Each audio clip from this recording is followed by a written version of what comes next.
Mundo e Adjacências começa agora o podcast do Manaus 360.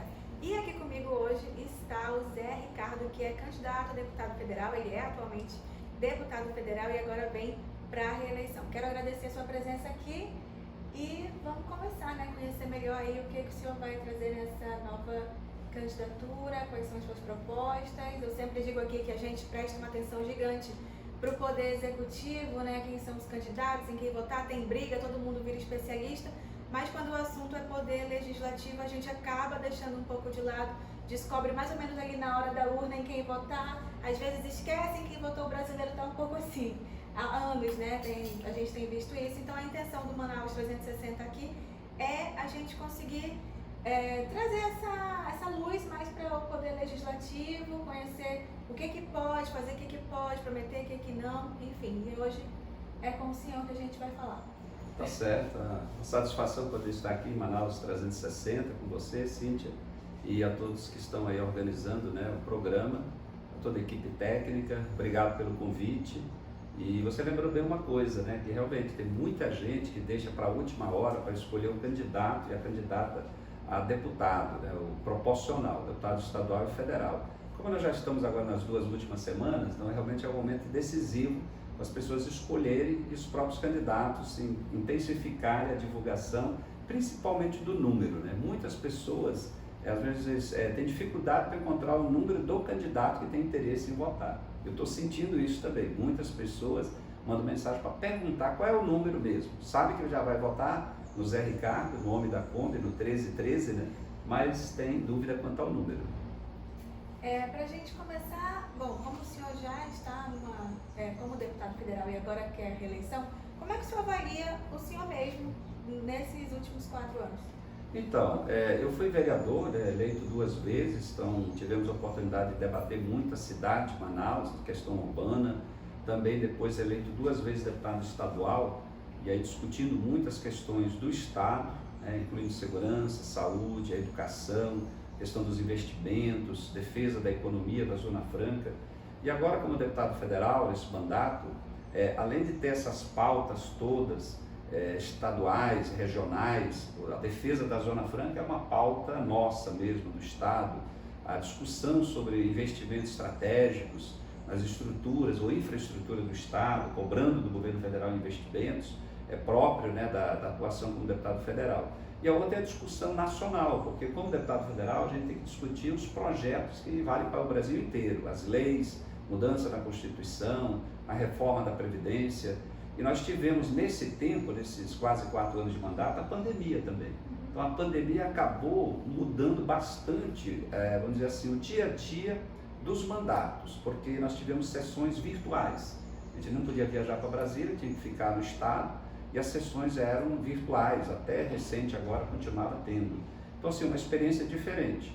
A gente aprendeu muito, a gente teve muitos projetos que foram iniciados, aprovados também, mas o próximo mandato, se for eleito o Lula, nós vamos ter uma outra configuração de atuação. Por quê? Porque nós vamos ter um governo que vai olhar para o estado do Amazonas.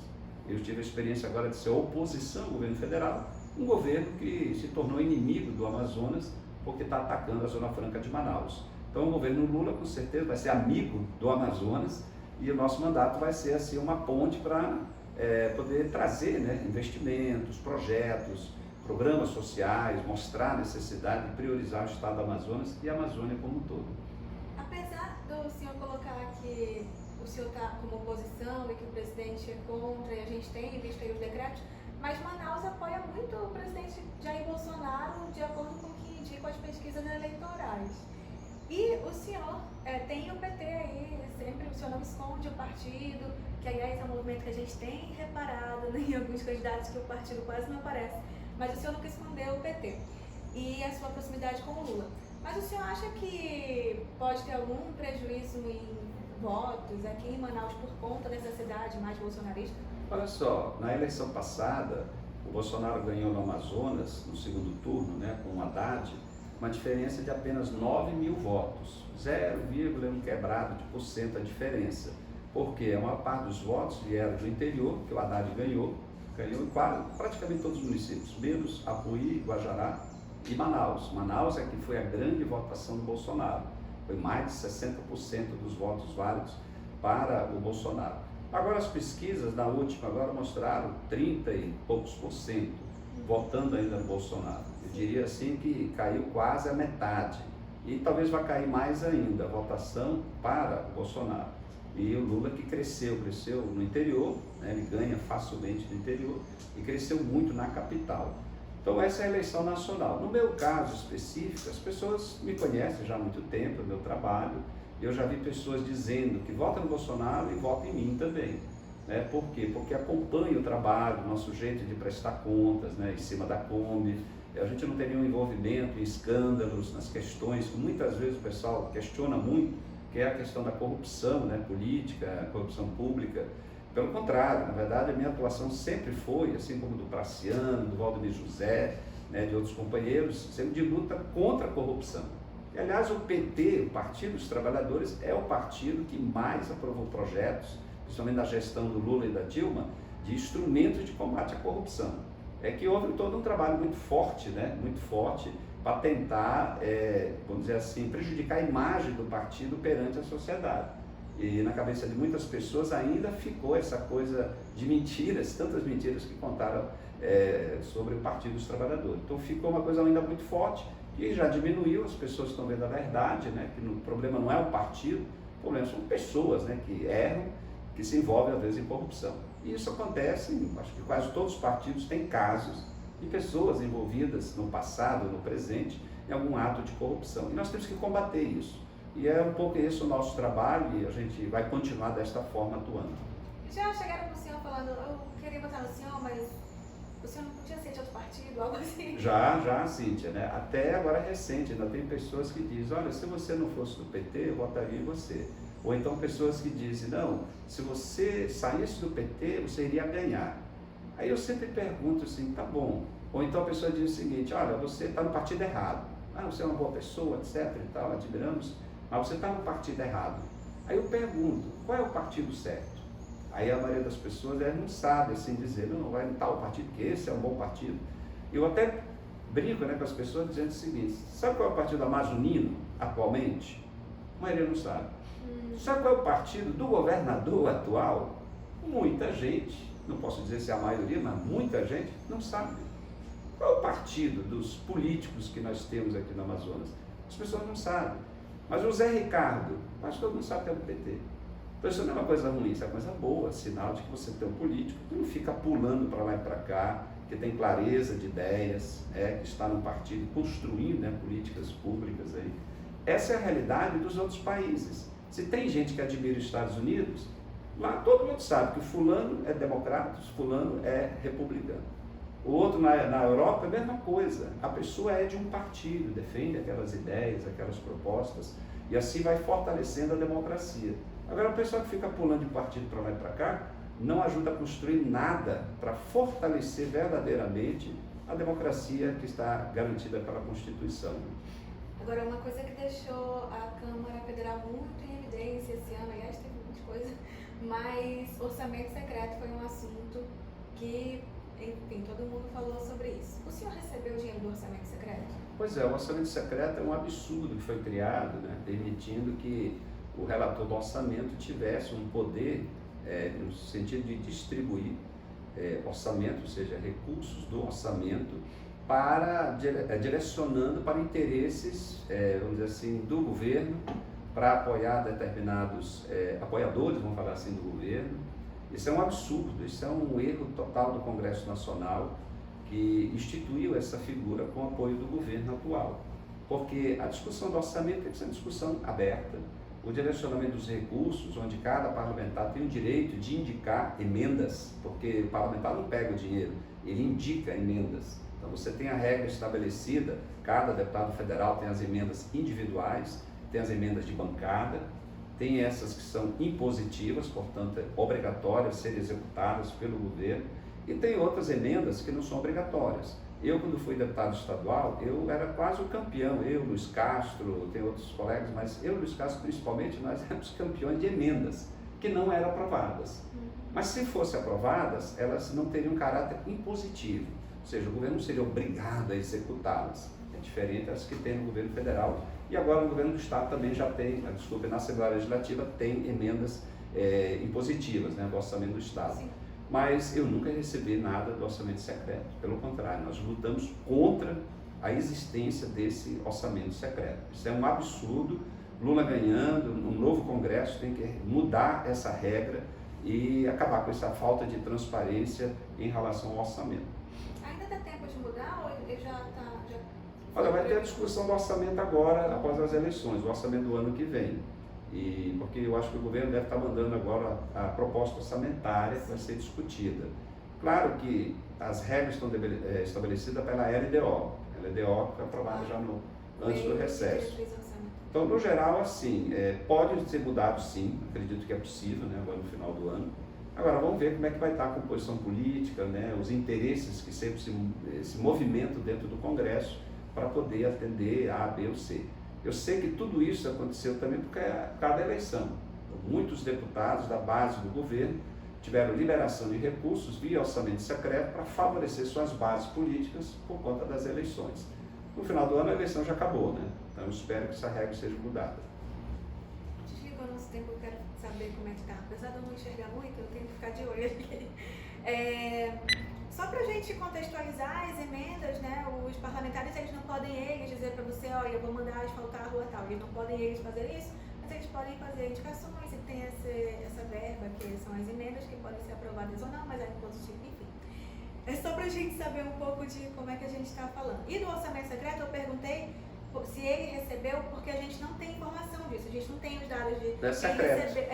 Ele é secreto, a gente não tem como saber para quem foi direcionado. Então a única forma de saber é tendo a oportunidade de perguntar e contar com a pessoa para ela dizer o que fez. Me permita, Cíntia, dizer o seguinte, por exemplo, orçamento.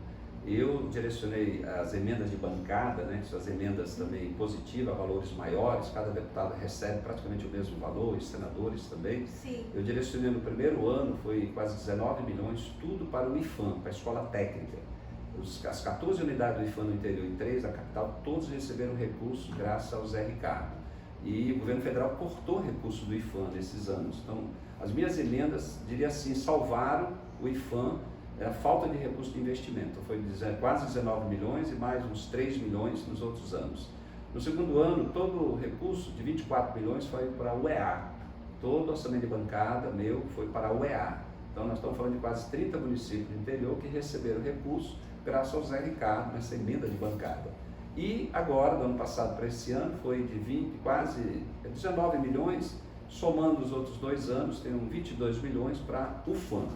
E esse de bancada é para restaurantes universitários, 5 unidades do FAM no interior e várias faculdades com vários projetos em Manaus. Então, somando isso, eu tenho quase 70 milhões do orçamento impositivo, ou seja, da bancada, tudo para a educação, técnico e superior. Porque esse é o caminho que eu acredito, Cíntia, investirmos no conhecimento, na educação, na preparação, né, também de mão de obra, nas oportunidades dos jovens, principalmente no interior do estado. Então, praticamente só eu fiz esse tipo de emenda nesse tamanho para essas unidades de ensino do nosso estado. Agora a gente vai para o segundo bloco da entrevista, quando a gente tem mais participações, porque a gente está na internet, né? Então não somos só nós aqui, tem que as pessoas que estão vendo e não só assistem, mas mandam pergunta. Redação também participa e o Senac que está com a gente em mais essa edição. Então nós temos os estudantes de rádio e TV aqui do Senac, que também podem participar com pergunta. A gente vai começar com a redação. Gabriel Veras, é com você a pergunta agora. A gente está falando de temas polêmicos do Congresso Nacional e um dos que está em voga agora é o piso salarial da enfermagem, que foi suspenso por uma decisão do Supremo Tribunal Federal. Como o Congresso e o senhor, que está agora com o mandato em vigor, pode agir para reverter essa situação? É muito oportuna essa questão que você traz, porque foi uma luta, primeiro da categoria, 30 anos lutando para aprovar o piso salarial da enfermagem.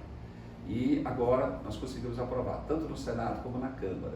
E foi aprovado, praticamente todo mundo votando a favor, teve alguns membros do governo contrário, o próprio governo era contra, mas no final boa parte votou a favor. Portanto, aprovado, lei, além da PEC, colocando na Constituição.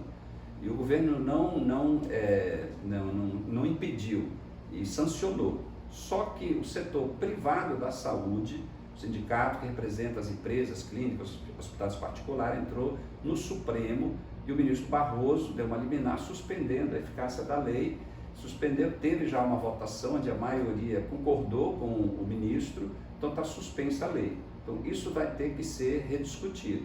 Basicamente eles estão alegando o seguinte, que o setor privado não teria condições de bancar, de pagar o piso. Meio absurdo, né, essas alegações, porque quando se discute um projeto, também se analisa a questão financeira, viabilidade. Tudo isso foi discutido, foi mais de um ano no Congresso. Então, isso vai ter que ser rediscutido, não sei se haverá outro mecanismo jurídico para rever já a decisão. O Supremo vai pedir informações e a partir daí ela pode rever essa decisão. Então, essa é a primeira questão, talvez atender o que o Supremo está precisando, informações e levar as argumentações, ter uma nova decisão. Senão, teria que ter uma nova discussão no próprio Congresso, quem sabe modificar. O Supremo pode sinalizar alterações na legislação, prazo, por exemplo, para cumprimento, tempo, né? Talvez gradativamente os valores, você pode ter alterações. Mas no momento eu defenderia a lei do jeito que foi aprovada. É um absurdo essa decisão, né? Porque não é um valor alto, nós temos que pagar um valor mais justo, digno para os trabalhadores da enfermagem. E eu lutei muito. Parabenizo o Fórum das Entidades da Enfermagem do Amazonas, na pessoa do enfermeiro Elton Aleme. Eles lutaram muito, o sindicato, o conselho, e no Brasil inteiro, estiveram em Brasília, dialogaram. Eu realizei audiência pública também, estive na tribuna defendendo e votando. Portanto, foi uma grande conquista. E agora temos que brigar para valer mesmo e depois ser cumprido pelas empresas privadas, pelas prefeituras e pelos governos que contratam profissionais, muitos sem concurso público, tem que, no mínimo, pagar o salário mínimo, que é o piso salarial. Agora a gente vem com a audiência, é o tempo que o Senac pensa se ele vai perguntar. Às vezes o Senac, os estudantes do Senac ficam um pouco tímidos, mas eles vão parar com isso. É o seguinte, Carlos Gugel, que ele é radialista, ele está perguntando assim, se para ser político, aí, porque ele estava envolvendo todo mundo, né? Que a gente recebeu aqui candidatos de vários cargos. Fosse pago apenas o salário mínimo e não tivesse as vantagens que tem, ainda assim, o senhor se candidataria? Olha só, eu me lembro que o senador falecido Jefferson Pérez, quando ele foi eleito vereador em Manaus, na época ele defendia que o vereador não tivesse salário, né, que deveria trabalhar voluntariamente. E depois alguém criticou, disse, poxa, é bom o Jefferson estar defendendo isso, só que ele já era aposentado, já recebia um valor altíssimo. Então ele se sustentava com o dinheiro que ele já recebia, dinheiro público. Parece que já era aposentadoria, não sei de onde, não sei os detalhes. Aí é fácil você dizer. Na verdade é assim, nós temos que, em cidades grandes, o vereador tem um bom salário e ser cobrado para ele trabalhar. O deputado também, estadual, federal.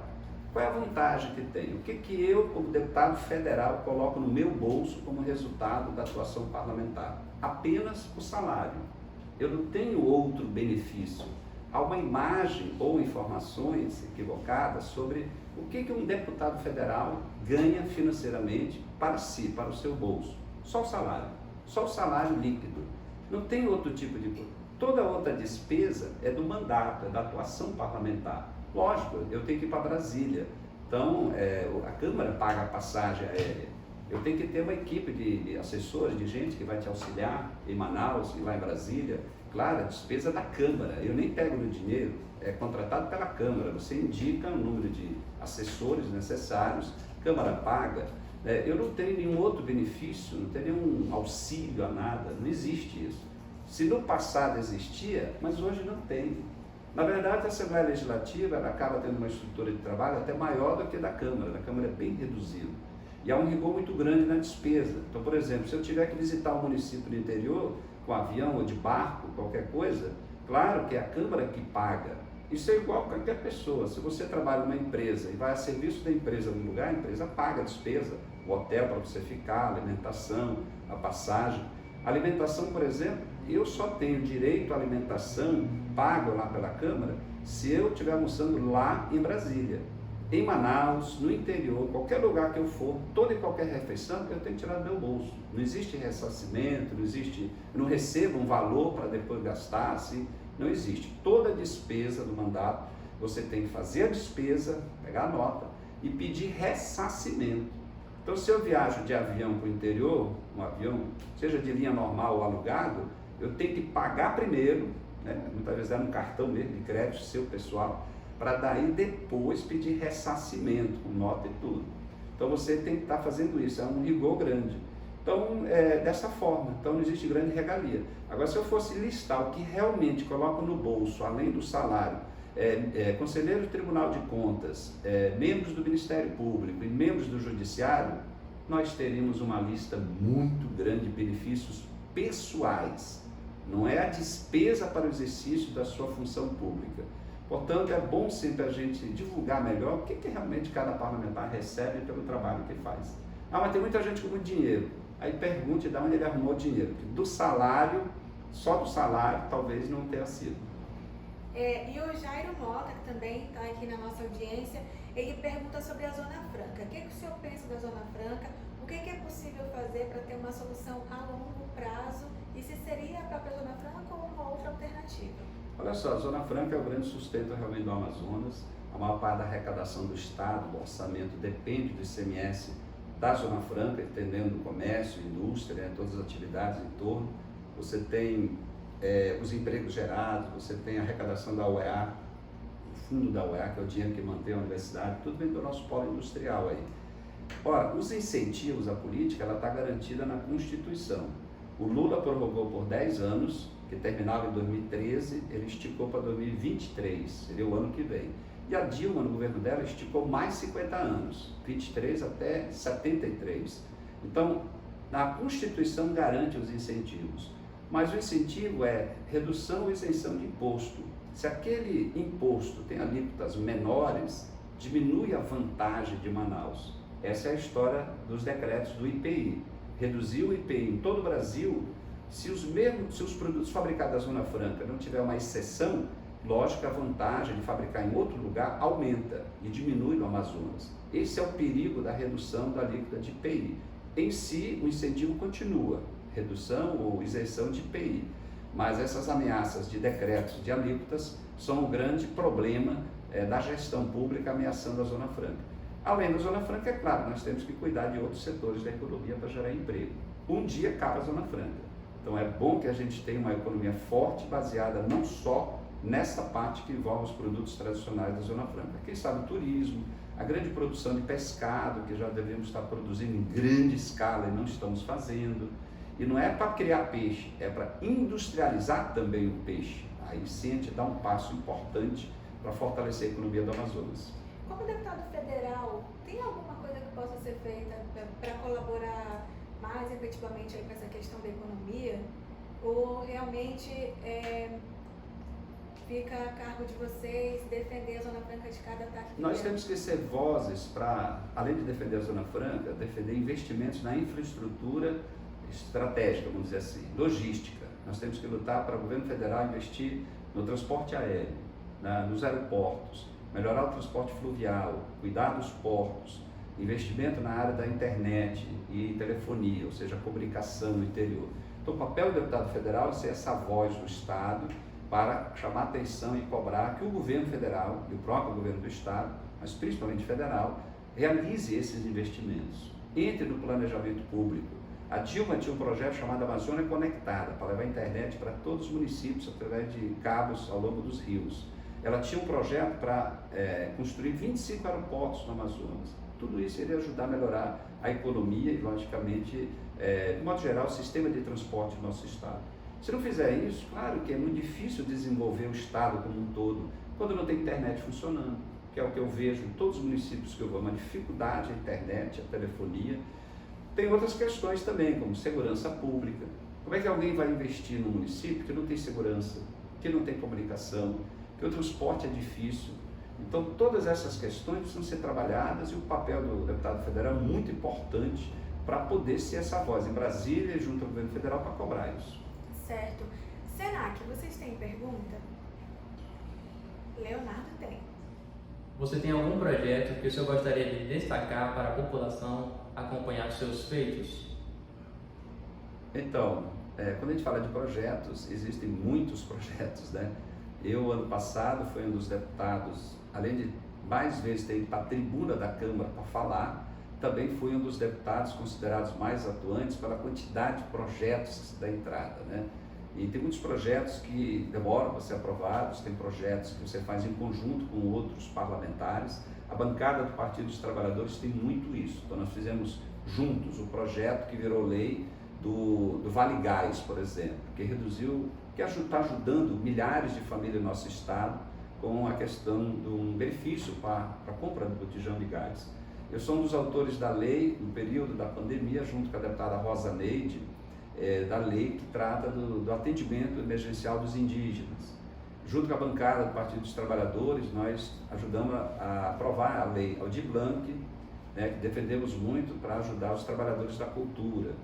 Eu apresentei projetos, por exemplo, na área da educação, que trate sobre os profissionais da educação. Nós precisamos de psicólogo, assistente social, nutricionista, forma obrigatória em todas as escolas. Essa é uma luta desde a época de vereador e eu continuo como deputado federal. Tem vários projetos com apoio a micro e pequenas empresas, que junto com outros deputados a gente também defendeu e teve aprovações, lógico que aí já com a aprovação de quase todos os deputados, projetos para apoiar a micro e pequena empresa, não só no período da pandemia, mas agora, fora, pós-pandemia. Então assim, a gente tem vários projetos, seja na área da saúde, da educação, que possam fomentar a questão da geração de emprego, na defesa da Zona Franca, não só eu, como outros deputados da bancada, apresentamos emendas aos projetos de reforma tributária, que é uma ameaça também à Zona Franca. Também tem projeto de emenda a esse projeto de reforma. Então assim, há um elenco de projetos que eu considero todos importantes e a gente está lá debatendo, discutindo. Uma alegria poder participar de projetos que são aprovados e projetos até de outros deputados que fazem bem para todos, que é o caso da área da enfermagem, do piso salarial dos agentes comunitários de saúde, que eu apoiei também e que está valendo, piso salarial, agente de saúde e agente de combate às endemias, e portanto é um elenco bem grande, né? A gente teria muito assunto para falar, porque eu sou um dos deputados que mais apresenta projetos de lei no Congresso Nacional pelo Amazonas, né? Eu não vou poder deixar o senhor sair sem comentar um pouco sobre esse apoio do Lula ao Eduardo Braga, e que a gente que é jornalista e acompanha ficou surpreso um pouco, porque se você falasse há um tempo que seria esse cenário, a gente não teria como dizer isso. Como é que foi para o senhor? Olha só, o Lula é a prioridade número 1 do Partido dos Trabalhadores, a eleição dele. Prioridade número 2 do PT é eleger deputados federais, por isso que eu estou candidato à reeleição, porque o Lula pediu para eu ser candidato à reeleição. No ano passado foi cogitado meu nome, inclusive, para ser candidato a governo, e eu sempre defendi que o PT tivesse candidato a governo, tivesse candidato ao Senado. Só que as alianças nacionais, o debate para buscar apoio para o Lula, acabou culminando com Eduardo Braga. Por quê? Aqui no Amazonas, o Wilson Lima apoia o Bolsonaro. O amazonino não se interessou em apoiar o candidato do PT. Carlos Nicolau também, aparentemente, não houve nenhuma decisão favorável. E o Eduardo Braga, do MDB, parece que em 10 estados o MDB, liderança do MDB, decidiram apoiar o Lula. Uma delas foi aqui. Então, como o Braga apoia o Lula decidiu apoiar o Braga e acabou virando o candidato a governo nessa estratégia nacional de apoio de lideranças do MDB. O PSD é muito parecido com o Omar, porque o PSD, em vários estados também, lideranças candidatas ao Senado ou senadores para reeleição, fecharam com o Lula. Então, vamos dizer assim, nesse pacote do PSD, também essa aliança com o Omar sendo candidato do Partido dos Trabalhadores. O meu desejo é que o PT tivesse candidato próprio, tanto para o Senado como para o governo. Como foi uma decisão nacional e a prioridade é eleger o Lula, é essa chapa que acabou sendo finalizada. Agora a gente vai finalizando, já está acabando o nosso tempo. A gente vai fazer um ping-pong rapidamente. Então, é rápido. É coisa de uma palavra, vamos embora. Último livro que leu? Ixi, o último livro já faz tempo aí. Eu estou fazendo um mestrado, lendo vários livros aí sobre a história do nosso país e na área social, principalmente sobre a desigualdade social. Tenho que pegar um elenco deles que eu acabei de ler. Eu estou terminando de escrever um livro, mas é sobre a história do bairro de São Francisco. Garantido ou Caprichoso? Vixe, os dois são muito bons aí, né? É ruim, né? Tendendo mais ao Garantido, né? Que é tanta gente aí pelo Garantido, mas eu já assisti os dois, muito bom. Sua cidade preferida do Amazonas? Manaus. Qual foi a última mentira que contou? Ixi. Diz que todo mundo conta uma mentirinha, mesmo que seja, né, uma coisinha inocente, mas... Não foi pra mim não, né? É melhor nem falar, né? Mas a próxima pergunta é por quê? Eu vou perguntar uma mentirinha. Alguém me ofereceu água e eu recusei dizendo que eu já tinha tomado água. Por quê? Porque é num lugar que eu sabia que a água não é tratada e esse é um problema sério. Muita água contaminada. Nós temos que cuidar da água em muitos lugares. Foi uma mentirinha e naquele momento, me lembrei agora. Quem é a pessoa que mais te inspira? Olha, eu acho que tem muita gente, né? Mas, em primeiro lugar, minha mãe, porque ela foi tão determinada, né? E a gente está aqui seguindo o jeito, os passos, a forma correta de agir.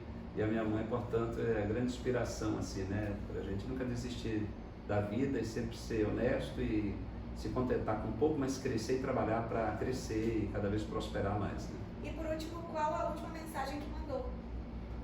A última mensagem no WhatsApp, WhatsApp, alguma coisa assim? Sim. Era exatamente pedindo voto. Antes de vir para cá, eu estava mandando para várias pessoas o pedido de voto para o 1313 federal. Então, você já pode pedir voto. Eu agradeço muito a sua participação com a gente. E é isso. Pode falar número, pode ficar à vontade. Legal. Obrigado aí, gente. Obrigado pelo convite, né? Toda essa equipe de Manaus 360. Desejo sucesso. E dizer para as pessoas que estão acompanhando, né? Como agora é decisivo os últimos dias, né? Peço apoio, peço voto para federal 1313. Estou junto com o Lula 13 também. Temos companheiros que estão mais próximos de mim para deputado estadual, que é o Praciano 13610, e também o delegado João Tayá, que é o 13013. São bons nomes para deputado estadual, que eu deixo aqui também como sugestão aí, tá certo? Conte com a gente, conte com o Zé Ricardo, e eu tenho o costume de prestar conta em cima da Kombi, né? Então muita gente sempre me chama de o homem da Kombi, o cara da Kombi, o Zé da Kombi. Mas valeu, obrigado, um abraço. É 1313 Federal, Zé Ricardo. Eu também agradeço você que acompanhou a gente e espero que a gente tenha conseguido aí saber um pouco mais sobre o trabalho do deputado e também dos deputados federais, como é que funciona, a gente tenha conseguido entender mais sobre esse cargo para votar consciente, votar direito aí dia 2, tá bem? Fica com a gente na próxima entrevista, eu agradeço você estar aqui e até lá!